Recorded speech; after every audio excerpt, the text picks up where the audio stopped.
सकाळी सकाळी झोपेत न उठलं, अंघोळ करून रेडी झालंय लग्नासाठी. पण त्याच्या आधी मी तुम्हाला सांगितलेला माझा अजून एक पार्सल येणार आहे. त्या पार्सल हाय रेजिस्टन्स बँड खतरनाक होते, पण हेचो वापर काय तो माका अजून नाही समजलं. हेचो वापर काय आहे तो कमेंट करून सांगा. देवलात लग्नात जायत होतो तेवढ्यात हे दोघे लागले फोटो काढू.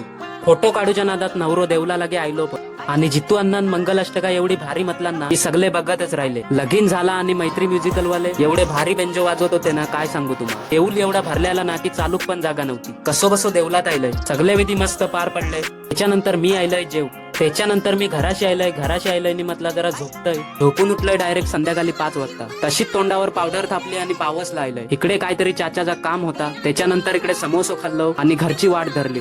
वाडीत आयलंय आणि वरात माका अर्ध्या वाटेकच गावली. आमच्या वाडीत लगीन असलं ना की वरात हद्दीवरनच वापस फिरतं. अजयदा आणि सुनीलांना असे नाचत होते ना की हसून हसूनच पोट दुखला. मी कधी वाजवत नाही, पण आज कसा तरी टमरक टमरक वाजवला. मी वाजवता येत अवसर तुम्ही व्हिडिओ लाईक करा.